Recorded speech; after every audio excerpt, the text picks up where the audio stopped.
How to Beat Your Cheating Unicorn by ThePinkedWonder.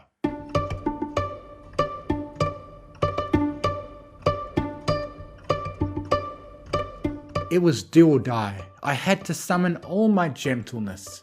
The Jenga tower was poised to collapse and blow raspberries at me again. However, history wasn't going to repeat itself this time. No way was I losing to Starlight 4 times in a row. 2 losses in a row I can stomach, and 3 were embarrassing enough. But me, Eric, Buggy, Reed, suffering 4 straight losses? Nope, nay, negative, not a chance. Insert any other synonym for no. It was even worse how Starry wore such a smug smile on her face, lying on her stomach, and on the other side of the stack. One more reason for that mare to go down. It would smack that smirk off her face. Finally, I started to push a block out of the tower, bit by bit, willing my hand to stay firm and steady. With how several floors only had 1 block left, even the slightest goof up would end in a 4th painful defeat.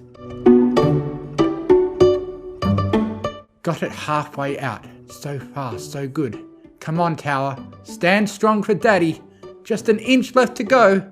And there, slid my block fully out without causing an avalanche. Blew a big old sigh of defeat-defying relief.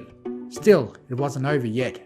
I had to place it on top of the tower with that destruction kneeling over. If I choked, there would be 1 gleeful pony and 1 sore human here in Twilight's library. Half inch by half inch, I lowered my hand and laid my block as lightly as possible on the highest block available. Stay! Stay! Yes!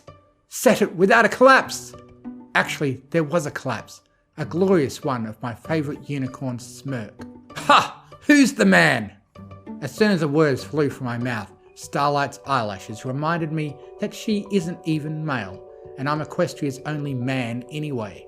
Before you become Snarklight, don't answer that. Point is, I didn't lose. Or, I was sure it was going to fall. I straightened my hat. I must have dove deep in the zone for me not to notice it had shifted on my head. Well, you were wrong, but I have good news. What? I pointed to the stack. It felt like it was battling its non-existent teeth and nails to remain standing. That thing has to be at its limit. At this point, just blowing over it might knock it over. How is that good news for me? It's my turn. I never said it was good news for you. Okay, that was clever. She leaned closer and stared at the snack. There's gotta be something I can do. I can feel it.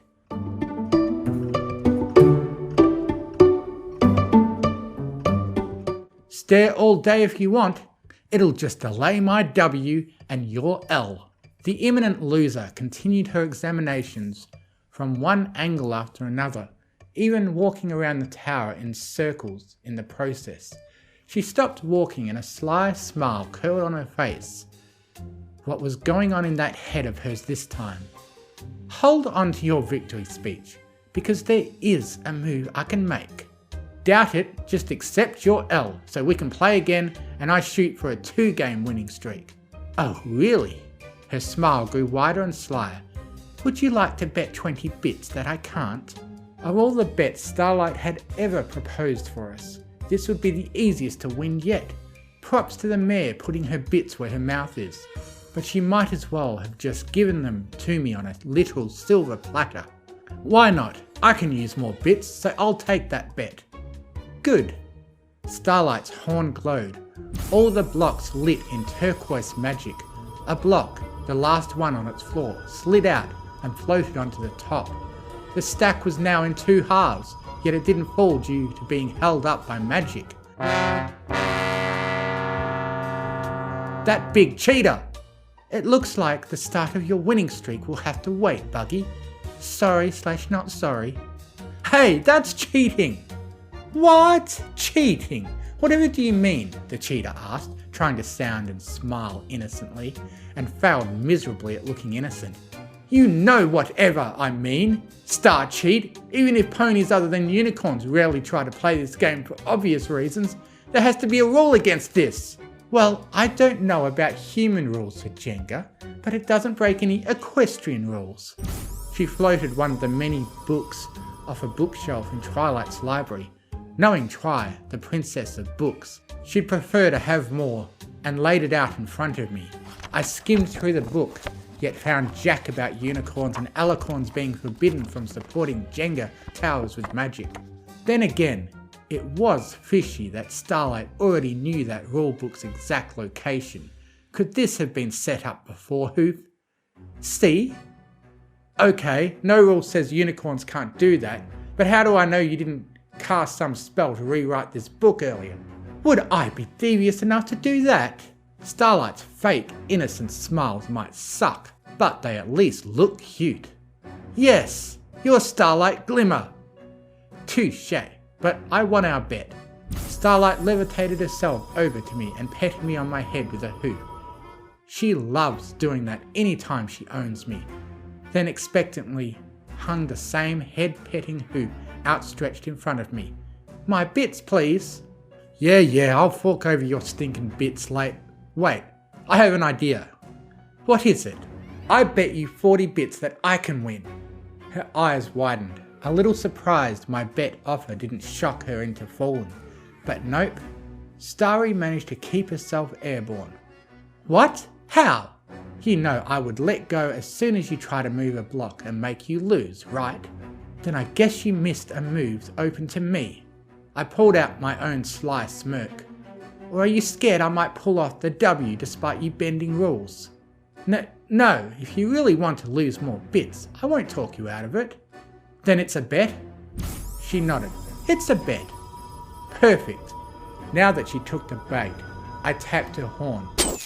It stopped glowing and both Starlight and the Jenga tower hit the floor. The former grunted on impact and blocks from the latter shattered every which way.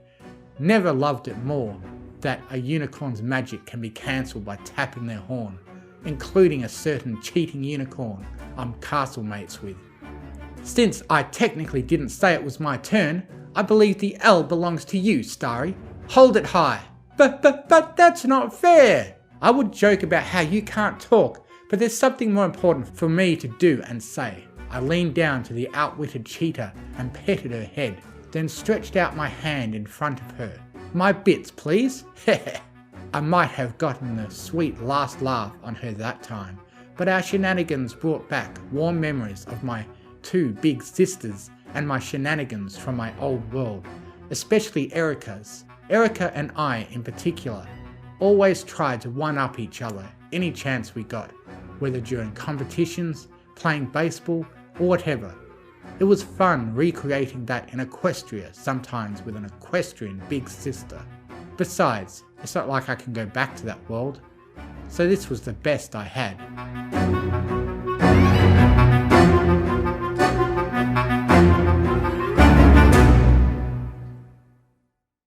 Thank you for listening. If you enjoyed what you heard, please consider joining my Patreon, patreon.com/TMFF, to get early access to audiobooks and to be able to request I do a reading of what you want, provided the author approves. Thank you to artlist.io for providing the massive music and sound effect library that I have to work with. And most of all, thank you to the bronies who write the amazing stories that inspire me to make these. Fluttershy and Izzy are best ponies. I now have a Discord server where you can join in and chat with other fanfiction fans. If you enjoy what I do, you can donate to me on Ko-Fi, links in the description.